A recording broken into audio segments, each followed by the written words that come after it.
Hi guys, today நம்ம என்ன பண்ண போகிறோன்னா நியூ மாமா இருந்துட்டு பிரியாணி எவ்வளோ சீக்கிரமாக செஞ்சு முடிக்கமோ அவ்வளோ சீக்கிரமாக செஞ்சு முடிக்க போகிறோம்.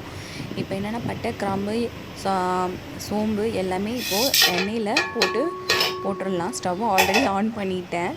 ஓகேங்களா, இப்போ எண்ணெயில் வந்து போட்டுட்டு அது பொரியட்டும். ஓகேங்களா, இப்போது அதை கரண்டியால் கலந்து விட்டுக்கலாம்.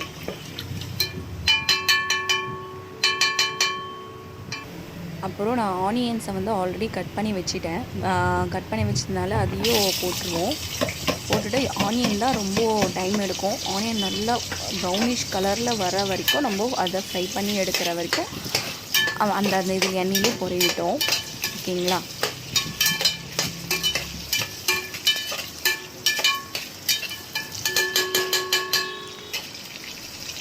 ஆனியனை போட்டு விட்டுட்டு நியூ மாமா இருந்தோன்னா நம்ம எங்கே போவோம்? கண்டிப்பாக பாப்பா கிட்ட தான் போவோம். அயன் பாப்பா கத்திகிட்டே இருந்தான். அதனால் ஆனியன் பொரியிற வரைக்கும் அயன் பாப்பாவுக்கு பால் கொடுத்துட்டு வந்துட்டேன்.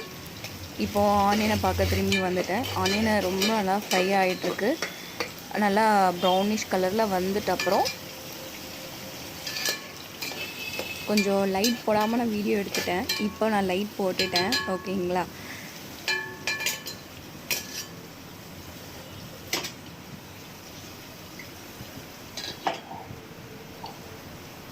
எண்ணெய் நல்லா பொரிஞ்சு வந்த அப்புறம் இஞ்சி பூண்டு பேஸ்ட்டு நான் ஆட் பண்ணிக்கிறேன். எப்போவுமே ரெகுலராக நம்ம எப்போ பிரியாணி செய்யறதாலும் ஃப்ரெஷ்ஷாக நம்ம இஞ்சி பூண்டு அரைச்சி போடுங்க. ஃப்ரிட்ஜில் வச்சுட்டு இஞ்சி பூண்டு பேஸ்ட்டு போடுறவங்க நிறைய பேர் இருப்பீங்க. அப்படி ஆட் பண்ண வேணாம்.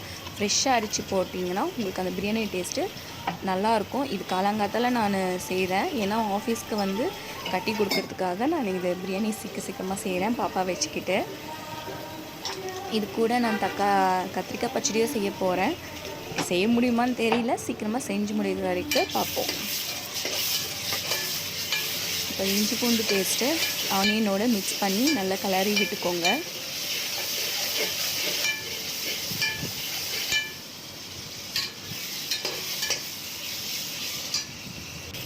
இப்போது கல்லுப்பு ஆட் பண்ணிக்கிறேன்.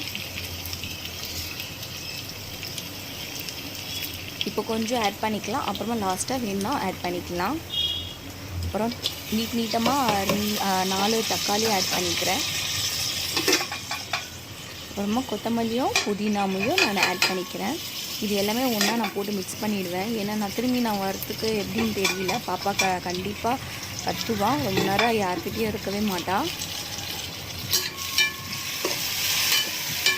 நியூ மாமா இருந்தால் இதுதான் ஸ்ட்ரகிள் ஃபேஸ் பண்ணுறது. மெயின் ரீசனே குக்கிங் பண்ண விடவும் மாட்டாங்க, எந்த வேலையும் செய்யவும் விட மாட்டாங்க.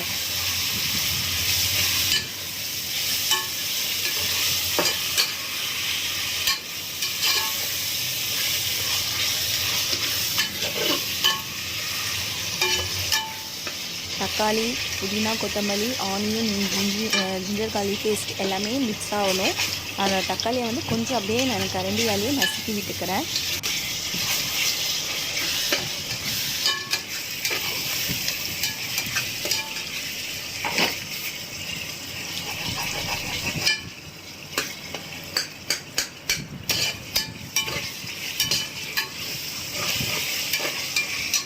நல்லா கரண்டியால் கிளறி விட்டுக்கோங்க. அதுக்கப்புறமா நான் சிக்கன் வந்து ஆல்ரெடி நான் ஊற வச்சுட்டேன். என்னென்ன போட்டு இது பண்ணி வச்சுருக்கேன்னா தயிர், அதாவது 10 ரூபா பாக்கெட் 2 தயிர், காஷ்மீரி சில்லி 10 ரூபா பாக்கெட்டு 1 இதில் போட்டிருக்கேன்.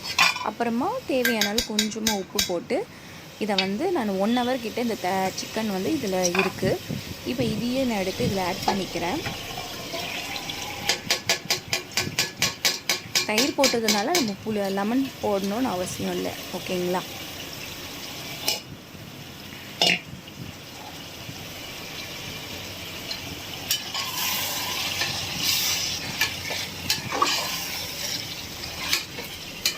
இது நான் செய்கிற நேரம் பார்த்திங்கன்னா 6 o'clock இருக்கும். காலையில் 6 o'clockலாம் பிரியாணி செய்ய ஆரம்பிக்கிறேன். சிக்கன் ஆல்ரெடி நான் வாங்கி வச்சிட்டோம், அதனால் செஞ்சிட்ருக்கேன் நான். பாப்பா எப்போ கத்துவான்னு தெரில. அதுக்குள்ளே நான் இதெல்லாம் போட்டு கிளறி விட்டுட்டு நான் திரும்பி அவன்கிட்ட போகணும்.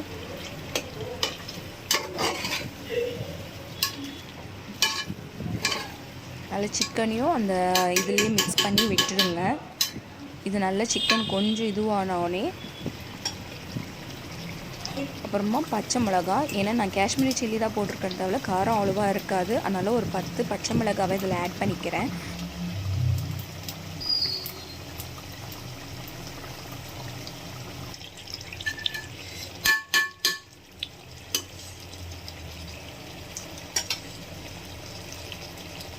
சிக்கனும் பார்த்திங்கன்னா 1 கிலோ அரிசிக்கு நல்லா செய்கிறேன் பிரியாணி. பட் வந்து எங்கள் வீட்டில் யாரும் சிக்கன் சாப்பிட மாட்டாங்க, அதனால் கொஞ்சமாக 1 கிலோ அரிசிக்கு 1 கிலோ சிக்கன் ஆட் பண்ணுவாங்க. பட் நான் கொஞ்சம் அரை கிலோ சிக்கன் தான் ஆட் பண்ணியிருக்கேன் இதில்.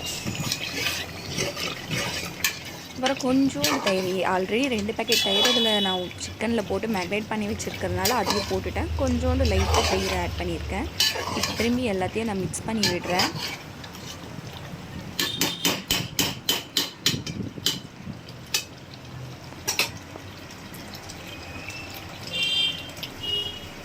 இப்போது சிக்கன் இருந்த மேக்னேட் பண்ணியிருந்த அந்த தண்ணியை நல்லா மசாலாலாம் அதுலேயே இது பண்ணி 2 அழாக்கு நான் தண்ணி ஊற்றுறேன். ஏன்னா 2 அழாக்கு அரிசி வந்து எங்கள் வீட்டுக்கு வந்து 1 கிலோ அரிசி கரெக்டாக இருந்தது, பாஸ்மதி ரைஸ் தான்.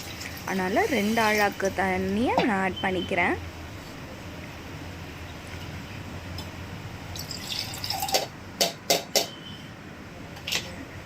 இது 1 கிலோ பிரியாணி செய்கிற ரெசிபி தான் இது. கரெக்டாக 2 அழாக்கு, 1 அழாக்கு பாஸ்மதி ரைஸ் எடுத்திங்கன்னா 1 அழாக்கு தண்ணி ஊற்றுற மாதிரி இருக்கும். 2 அழாக்கு எடுத்த மாதிரி நல்லா நாங்கள் 2 அழாக்கு தண்ணி ஆட் பண்ணியிருக்கோம்.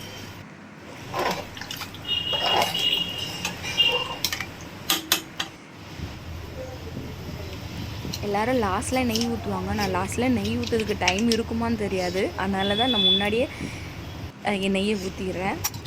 இப்போ என்னென்னா பாஸ்மதி ரைஸு ரொம்ப நேரமாக ஊறிட்டுருக்கு. ஏன்னா பாப்பாவை வச்சுட்டு நான் இது டைமிங்லாம் பார்க்கல, ரொம்ப எப்போயோ ஊற வச்சுட்டு, அதனால் நான் இதை போட்டுட்டு ஒரு 10 நிமிஷத்துலேயே விசில்லாம் இல்லாமல் நான் எடுத்துருவேன். ஆல்ரெடி நல்லா ஊறினதுனால சீக்கிரமாக வெந்துடும் அரிசி.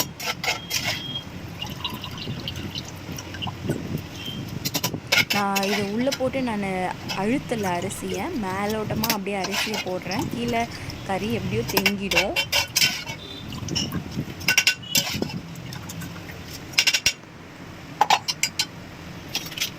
இது பாப்பாவுக்கு கூப்பிடுறதுனால நான் கடகடன்னு பண்ணுறேன். நான் என்னோடய பாப்பாவுக்கு இப்போ தான் 5 மந்த்ஸ் முடிஞ்சு 6 மந்த்தில் தொடங்குது அயன் பாப்பாவுக்கு.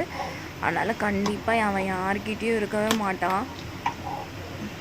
அதனால் கடகடன்னு பண்ணிவிட்டு நான் திரும்பி பாப்பாக்கிட்டே நான் போகணும்.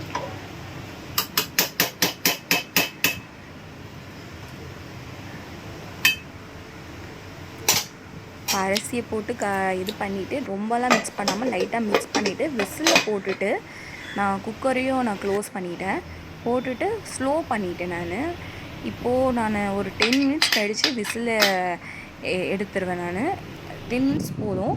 10 மினிட்ஸ் கழிச்சிட்டு உடனே விசில் எடுக்கக்கூடாது. நல்லா விசில் வந்து ஃபுல்லாக ப்ரெஷரில் குறைஞ்சிட்டு அப்புறமா தான் திறக்கணும். அப்போ உங்களுக்கு கரெக்டான பதத்தில் இருக்கும்.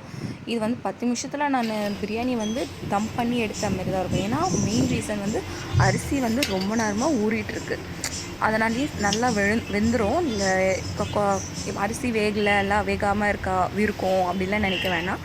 அரிசி நல்லா கண்டிப்பாக வெந்துட்டுருக்கோம். இப்போ நான் போட்டு ரொம்ப கிளறாமல் மேலோட்டமாக ஃபஸ்ட்டு கொஞ்சம், இப்போது நான் மேலோட்டமாக இதை கிளறி விடுறேன். ரொம்ப ஸ்பீடாக கிளறாமல் பொறுமையாக கிளறுங்க, ஏன்னா அரிசி உடையும் கண்டிப்பாக. அதனால் நான் சிக்கன் வந்து பீஸ் மேலே வர்றத வந்து நான் எடுத்து தனியாக வச்சுடுவேன். அப்போ பீஸ் போடுறதுக்கு கரெக்டாக இருக்கும். இப்போ பிரியாணியை வந்து நான் டிஃபன் பாக்ஸில் பேக் பண்ணிக்கலாம். அவருக்கு ஃபஸ்ட்டு ஆஃபீஸ்க்கு போகிறதுக்காக நான் டிஃபன் பாக்ஸில் நான் சர்வ் பண்ணிக்கிறேன். ஃபஸ்ட்டு பேக் பண்ண டைம் இருக்குமான்னு தெரியாது அவங்க கிளம்பி போகிறதுக்கு முன்னாடி, அதனால் முன்னாடியே நான் கட்டிடுவேன். அவர் சிக்கன் அவ்வளோவா சாப்பிட மாட்டாங்க, அதனால் லாஸ்ட்டாக ஒரு 2 பீஸ் மட்டும் வெடிச்சா போதும் அவங்களுக்கு. அதனால் நான் ஃபஸ்ட்டு ரைஸை வந்து ஃபில் பண்ணிக்கிறேன். இது கூடயே நான் கத்திரிக்காய் பச்சடி செஞ்சிட்டேன். அதோடய வீடியோ தனியாக உங்களுக்கு அப்லோட் ஆகும். இப்போது பிரியாணியை மட்டும் தான் இதில் வீடியோவில் நான் காட்டியிருக்கேன். அடுத்த வீடியோ உங்களுக்கு கத்திரிக்காய் பச்சடியோடு நான் அப்லோட் பண்ணிடுறேன். அதுவும் ஈஸியாக நான் செஞ்சு முடிச்சிட்டேன். அதுலேயும் சின்ன சொதப்பலும் இருக்குது, நீங்கள் அதை பாருங்கள். இப்போ நான் சிக்கன் பீஸில் ஆல்ரெடி தனியாக எடுத்து வச்சுட்டேன். அவர் வந்து நிறைய சாப்பிட மாட்டாததுனால நான் 2 பீஸ் மட்டும் எடுத்து வச்சுக்கிறேன் அவங்களுக்கு.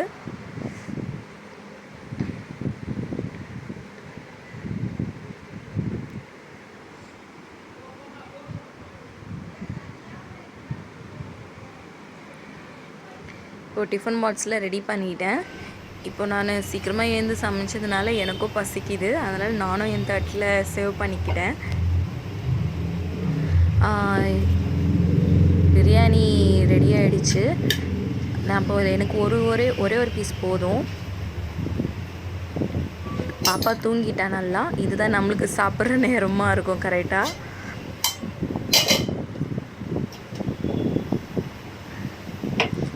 இது கத்திரிக்காய் பச்சடி. தயிர் கொஞ்சம் ஆட் பண்ணிக்கிறேன். நாங்கள் யாரும் தயிரில் ஆனியன் போட்டு சாப்பிட மாட்டோம். அப்புறம் இதுதான் பிரியாணியோட ஃபைனல். இது ரெப்பர் ஆகி நான் சர்வ் பண்ணி வச்சுருக்கிறது. எப்படி இருக்குன்னு கமெண்ட்டில் சொல்லுங்கள்.